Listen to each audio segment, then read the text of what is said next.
आंदोलन उभी राहिली, मोर्चे निघाले मराठा समाजाच्या वतीनं.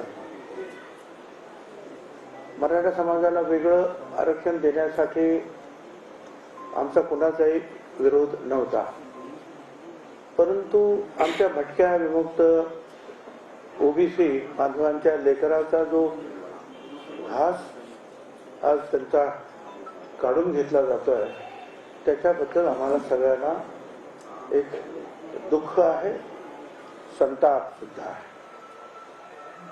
कारण अजून जे 27% आरक्षण आम्हाला जाहीर झालं ते अजून पूर्ण आम्हाला मिळालं सुद्धा नाही.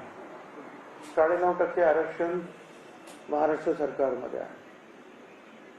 वेगवेगळ्या सभांमध्ये सुद्धा मी दाखवून दिलं की अनेक ठिकाणी मराठा समाज हा मोठ्या संख्येनं जे आहे त्यांना नोकऱ्या मिळालेल्या आहेत. EWS म्हणून 10% जी योजना भारत सरकारने आखली त्याच्यामध्ये सुद्धा 85% जागा मराठा समाजाला दिलेल्या आहेत. ओपन मधून सुद्धा मराठा समाज पुढे गेलेला आहे. पुढच्या 40% सुद्धा ते आहे. आणि मराठा समाजातील जे मुळातच कुणबी सर्टिफिकेट ज्यांच्याकडे आहे ते आणखी आहेतच. ज्यांच्याकडे मुळातच कुणबी सर्टिफिकेट आहेत, प्रमाणपत्र आहेत, त्यांच्याबद्दल आमच्या मनामध्ये काही शंका असण्याचं काही कारण नाही, दुःख असण्याचं काही कारण नाही. आणि ज्यांना हे ओबीसीचं प्रमाणपत्र हवं असतं, मग ते शिक्षणासाठी असेल, तर नोकरीसाठी असेल, ते राजकारणासाठी असेल, त्या लोकांना ते घेतलेलीच आहेत.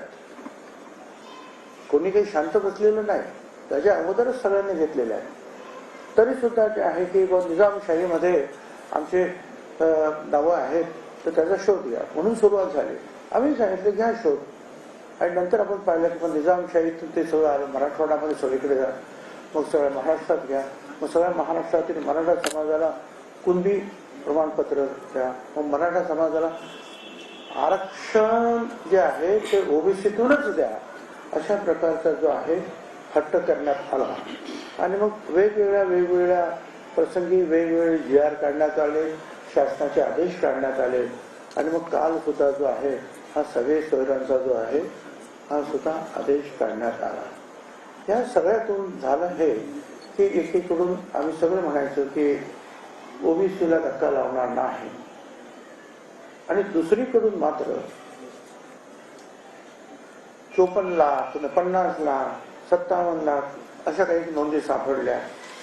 आणि आता मग ते आणि त्यांचे जे सगळे सोयरे यांनी फक्त एक शपथपत्र लिहून दिलं की त्यांना प्रमाणपत्र द्या, आणि ते प्रमाणपत्र ताबडतोब द्या याची अंमलबजावणी करण्याकरता न्यायमूर्ती आणि इतर सगळा फौजफाटा निर्माण करण्यात आला. आणि त्याची जे आहे कार्यवाही सुरू झाली. ओबीसीला धक्का लावणार नाही. आणि दुसरीकडून ओबीसी चे वाटेकरी जे आहे मोठ्या प्रमाणामध्ये मराठा समाज घुसवण्याचं काम, बॅकडोर एंट्री जी पहिल्यांदा म्हटलं, त्या बॅकडोर एंट्रीचं काम जोरात झालं. आणि आज परिस्थिती अशी झाली की आमच्या ओबीसी लेकरांचे जे आहे तोंडचा घास पळवण्यात आलेला आहे. त्याचं दुःख जे आहे आम्हाला आहे. राज्यकर्ते आम्ही सगळे आहोत, आणि आमचं काम जे आहे राज्यातील प्रत्येक घटकाच्या अधिकाराचं रक्षण करणं. एकीकडे आम्ही सांगायचं की ओबीसीला धक्का लावणार नाही, त्याच वेळेला लाखो करोडो जे आहेत मराठा समाजाचे जे आहेत आमचे बांधव ते ओबीसी कुणबी प्रमाणपत्र घेऊन ओबीसीत सामील होणार.